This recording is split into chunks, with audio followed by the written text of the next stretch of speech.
We all know history isn't written with pens, but bullets. War is God's way of moving the human race forward. I'm here because the future of the world is in peril, because of a man named Vandal Savage. I chose you 8 to travel throughout time to stop them. You got the wrong guy. Hero ain't on my resume. Where I'm from, you aren't just considered heroes. You're legends. Now it's up to you, shall we? You're just a lost assassin. You're just a pair of good-for-nothing criminals. I can live with that. We have the power to change our own fate.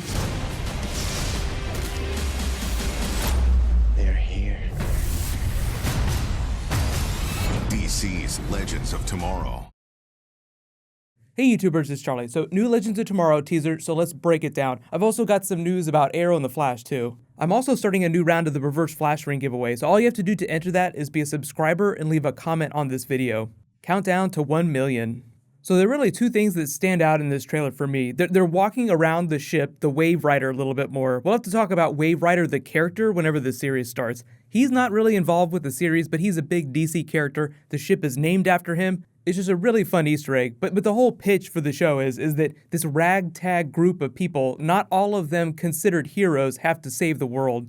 Hero ain't in my resume. Seriously, Captain Cold is one of the best characters to come out of The Flash Season 1, and that's largely due to the writers and Wentworth Miller. Wentworth Miller is just amazing at all the stuff he does, but I feel like if you've watched him in Prison Break, then that's a good barometer for how they're going to treat his character on Legends of Tomorrow. Yeah, he's a villain, but he's one of the protagonists. Dominic Purcell as Heatwave is going to be the crazy side of that equation. He's the one that balances out the Captain Cold hero equation, because Captain Cold, like if you watch the Flash mid-season finale, Captain Cold does Barry a solid to square the scales because he owes him one, but refuses to help him defeat the villains. He's like, I'm not down with that. I don't want to be a hero. Merry Christmas. See you later, Barry. Barry calls bullshit, and he's like, you wouldn't be here if you didn't want to do something good. So that's just like the last step before episode 1 of Legends of Tomorrow, which is actually almost here in 4 weeks, where Rip Hunter compels Captain Cold and Heatwave to come on the team.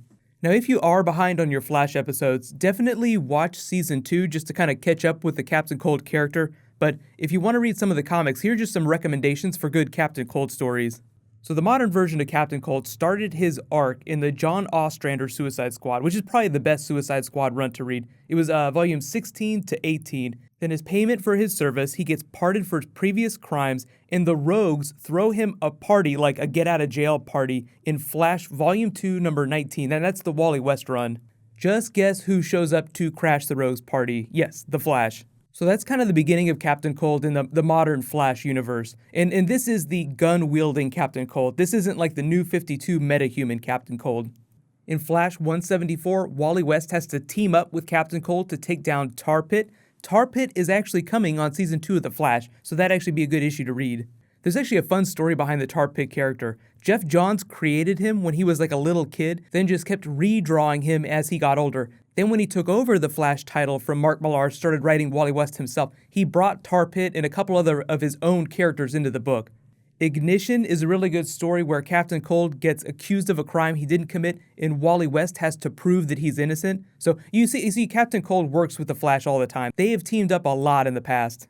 If you guys watched the Flash Season 3 Gorilla City video that I posted earlier, I talk a little bit about Legends of Tomorrow, maybe running into the Legion in a future season of Legends of Tomorrow. If you want to read like a future Rogue story, it's called The Dastardly Death of the Rogues. That's the name of the story. Basically, at that point in history, in the 25th century where they're from, the Rogues are good. They're like a team of cops, and the Flash is bad. If you haven't read Blackest Night in a while, Blackest Night Flash is also a really good Captain Cold story where he has to take down some of the Rogues because they go rogue on the Rogues. And then I suppose you could read some of the New 52 stories. I'm not as big a fan of the New 52 stories as I am of like the pre-New 52, like pre-Flashpoint stories. But suffice to say, Captain Cold, one of the few rogues who always ends up turning against the Rogues to work with the Flash, while at the same time allowing him to be somewhat of a villain. Like, just because you're acting like a hero doesn't mean you can't do bad things. He's more of an anti-hero, really. The other big thing that struck me in this trailer was when Vandal Savage invoked the name of God. And I'm like, well, doesn't he worship Horus? He started out as a priest of Horus, at least in the Legends of Tomorrow universe. So I'm like, why is he using the name of God? He probably doesn't even believe in him. I kind of think they put that line in there just to make it sound badass because, at a certain point, Vandal Savage would probably start thinking of himself as a god. But I think the way they're presenting him, at least right now, is sort of like this usher for humanity. Like, I'm going to usher in this new age using war as a catalyst. He's basically trying to speed up the proliferation of nuclear war. So everybody get hype is going to be huge. What's going to happen is The Flash is coming back January 19th, Arrow comes back the next day on the 20th, and then Legends of Tomorrow starts on the 21st, and they'll just air each week, Tuesday, Wednesday, Thursday. I recommend you watch the episodes in that order. And yes, if you're confused about Flash and Green Arrow, they will cross over to Legends of Tomorrow. They're not in the trailer that much because they want to focus on the new characters. They want you to get excited about the new characters. The other big thing I know everybody's asking about is Vixen confirmed to be going on Arrow. Like, what does this mean? Why isn't she going on the other shows? What is she going to be doing on Arrow? Is this going to involve a lot of magic? Just to back up a little bit, in case you missed it, earlier this year they did a 6-episode Vixen animated series on the CWC. That's like their digital streaming service. It's like CWC.com.